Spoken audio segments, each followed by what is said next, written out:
Salut, c'est Trado, content de vous retrouver pour la mise à jour de l'analyse technique du CAC 40 et ça n'arrête pas. Vous rêvez pas un nouveau record de court terme, puisqu'on n'est pas, on n'a pas clôturé plus haut depuis plus de 6 mois, depuis mai 2024. Le rebond est décidément en cours.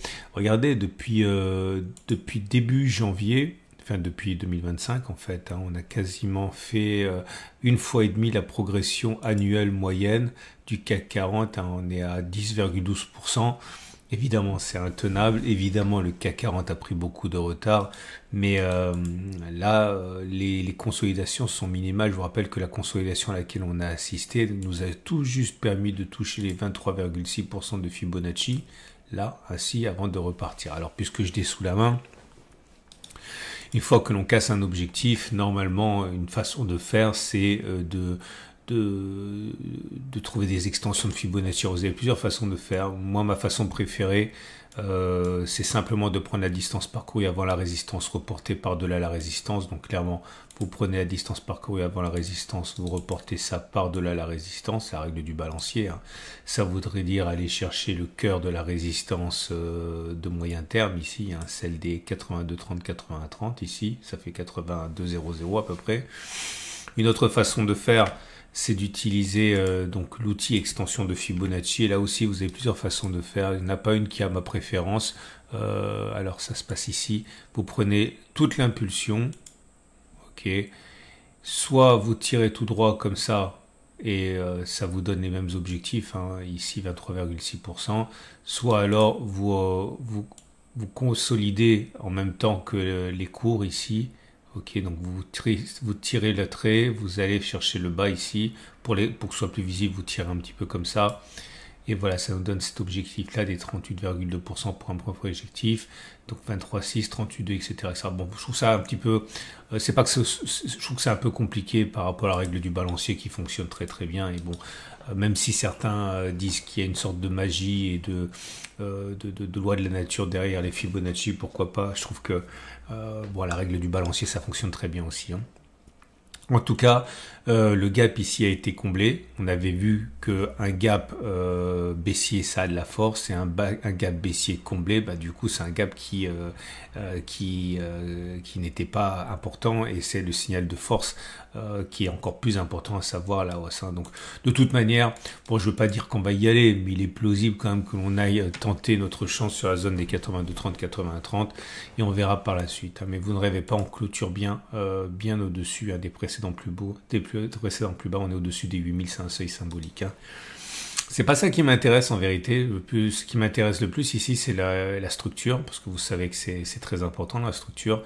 La même manière que j'avais expliqué quand on avait commencé à retracer, y compris avec l'épisode DeepSeek, et puis également les différentes mesures qui ont été prises, qui ont pu faire peur, que toute manière, tant qu'on était en structure haussière, on était bien orienté, et qu'il n'y avait aucune raison de s'inquiéter tant qu'on ne clôturait pas en dessous des plus bas de la structure haussière, donc ici et là. Ce qui est intéressant, c'est qu'on vient inscrire un plus haut, donc notre structure haussière est validée, elle est même complétée par une nouvelle impulsion ici.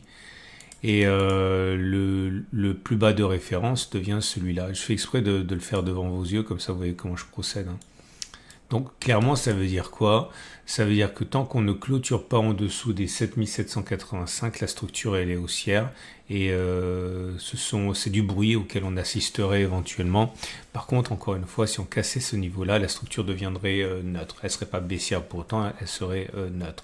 Pour qu'elle soit baissière, il faut des pics et des creux descendants, ce ne serait pas encore le cas. Bon, trêve de science-fiction, vous l'aurez compris, c'est bien, parce que on a confirmation une fois de plus de la structure haussière. Les autres éléments techniques, bon, la tendance immédiate, elle est devenue haussière, puisqu'on a au-dessus de la M7 qui monte. La tendance générale, elle est haussière. La tendance de fond, elle est haussière. Et j'attends impatiemment que la M50 croise la M200. Vous savez pourquoi? Parce que c'est ce qu'on appelle la croix dorée. Et c'est un excellent, on va dire, présage pour la suite, statistiquement. Alors, quelque chose par contre qui ne s'est pas produit de la manière statistique dont ça devait se passer, c'est au niveau du trend break. Et beaucoup disaient d'ailleurs dans les commentaires qu'ils n'y croyaient pas vraiment, et ils ont eu raison puisque ça n'a pas fonctionné du tout. Même si c'est à preuve hein, que même quelque chose qui fonctionne dans 70% des cas, 75% des cas, c'est quelque chose qui échoue par définition, hein, mathématiquement dans 25% des cas. Hein. Donc, il s'est passé quelque chose d'intéressant, c'est que à la suite du premier bloc rouge, on a un premier bloc vert.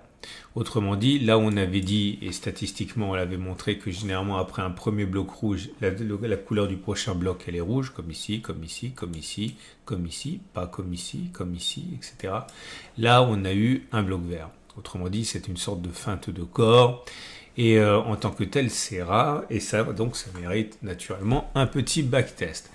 Suite à une feinte de corps de baisse conjurée par un bloc vert, quelles sont les chances d'avoir du vert encore derrière? Bref, j'ai pas regardé simplement un premier bloc vert après une série rouge. J'ai regardé un premier bloc vert après une feinte de corps rouge. Ok, c'est-à-dire que j'ai regardé ça. Je vais prendre un exemple qui a bien fonctionné d'abord. Ici, vous voyez, on a un premier rouge. Normalement, on aurait dû statistiquement avoir du rouge, mais on a eu un vert. J'ai mis 3 pouces verts, pourquoi? Parce qu'une fois qu'on a eu la feinte de corps, j'ai bien dit une fois que l'on a eu la feinte de corps, le prochain bloc a été vert, celui d'après a été vert, et celui d'encore a été vert. Ok. Là, c'est pareil. On a eu donc une séquence rouge-vert normale, puis on a eu notre premier bloc rouge, celui qui aurait dû être suivi d'un autre bloc rouge, et là on a eu au contraire un bloc vert, donc feinte de corps après un premier bloc rouge, et derrière vous avez eu encore un bloc vert, puis encore un bloc vert, puis encore un bloc vert. Bon, je vous rappelle, si vous découvrez mon format, que votre plateforme n'a sans doute pas les Thrill and Break. Si vous voulez avoir ça, il faut télécharger la plateforme complète PRT gratuite. Attention, il y a 2 plateformes PRT gratuites. La version web qui est bien pour débuter parce que ça va droit au but, et la version complète que vous ne devriez pas toucher si vous n'êtes pas habitué. Commencez par la version web parce qu'il y en a plein partout et vous allez être rebuté. Mais Thrill and Break est disponible gratuitement sur la plateforme PRT complète gratuite. Okay, donc, on fait défiler. Vous voyez, beaucoup de vert, beaucoup de vert, beaucoup de vert, beaucoup de vert. Beaucoup de vert, on pouvait s'y attendre. Hein. Là, par contre, vous voyez, un seul. Pourquoi? Parce qu'une fois qu'on a eu notre feinte de corps, il y a le bloc d'après a été vert, mais le bloc d'après a été rouge, et le bloc d'après a été rouge aussi. Ok, là, pareil. Ça fonctionne très très bien. Là, ça n'a pas fonctionné. Enfin, si, ça a fonctionné. Le prochain bloc a été vert encore, mais après, ça a été rouge. Là, ça n'a pas du tout fonctionné. Une double feinte de corps, c'est très rare. Peut-être que ça sera pour demain d'ailleurs. Donc, feinte de corps rouge, feinte de corps vert, et puis encore feinte de corps rouge. Hein. Donc, faites attention, ça existe. Il ne faut pas miser les études des gamins là-dessus. Là aussi, ça n'a pas fonctionné. Et là non plus, ça n'a pas fonctionné. Mais ça fonctionne quand même beaucoup plus souvent que ça n'échoue. Et voilà le bilan. Je vais remonter jusqu'en 2008. Est-ce qu'on peut parier sur le fait que le prochain bloc sera vert suite à cette feinte de corps de baisse? La réponse est clairement oui, hein, 89%. Ça a fonctionné comme ça 31 fois, ça a échoué que 4 fois. Est-ce qu'on peut envisager que la bougie, enfin le corps après soit encore vert? La réponse est oui, 77%.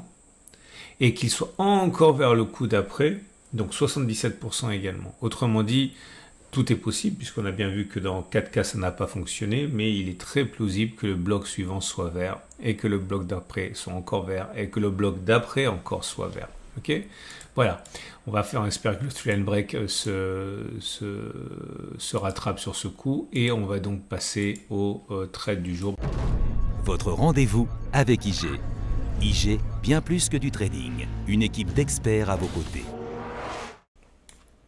Si vous avez un billet haussier, bien, je ne sais pas quoi vous proposer comme setup, mais bon, vous pouvez très bien envisager d'acheter. Le problème, c'est qu'on se rapproche sérieusement de la résistance, hein, et là, vous allez avoir beaucoup de gens qui vont alléger leur position puisqu'ils ont fait du swing trading. Ils ont fait du yo-yo entre cette zone verte, enfin cette zone grise et cette rouge. Je vous montre les données hebdomadaires, vous allez tout de suite comprendre ce qu'ils ont fait. Beaucoup ont parié sur la baisse. d'un côté d'une bande sur l'autre et puis de l'autre encore la hausse pour aller chercher ça. Donc il va y avoir des dégagements ici, hein, ça me semble évident. Ça veut pas dire que ça va baisser, mais ça veut dire qu'il y a forcément des gens qui vont prendre leur profit. Rentrer à la hausse maintenant, on peut mettre un stop de protection en dessous ici en clôture ou en touchette. Ok. Si vous avez un biais qui est baissier, bien là je pense que ça s'impose de spéculer à la baisse avec un petit peu de marge de manœuvre parce que c'est toujours pareil, le jeu des traders et des fonds et des hedge funds et etc. C'est d'aller péter les stops de protection parce qu'il y en a qui vont commencer à mettre des stops de protection qui vont shorter avec un stop de protection au-dessus. Le but du jeu c'est d'aller faire sauter les stops qui sont trop courts parce que s'ils font sauter les stops, eh bien ça va provoquer une montée puisque les vendeurs rachètent leur position et ça peut comme ça accélérer la hausse. Hein. Donc si vous faites ça, n'oubliez pas quand même de prendre un petit peu de marge de manœuvre et de mettre un stop large parce que sinon vous risquez de vous faire piéger. Donc si vous spéculez à la baisse maintenant, comblement du gap, stop de protection assez haut, c'est pas grave, ok, en espérant surtout de ne pas être déclenché. Donc vous pouvez attendre un petit peu si vous préférez, attendre qu'on ait des signes de baisse plus haut. Voilà. Voilà, ça est terminé. Vous avez la prochaine vidéo qui arrive bien sûr demain avec également l'analyse technique de l'or qui inscrit un nouveau record, également le format ETF qui va arriver, le format crypto, ça recommence à remonter. Bon, ça arrive, tout ça ce week-end. Excellente journée. Vous avez plein de choses qui vous attendent dans l'onglet communauté de la chaîne YouTube, notamment un mini dossier sur investir sur les matières premières facilement. À demain pour la mise à jour et merci pour votre fidélité.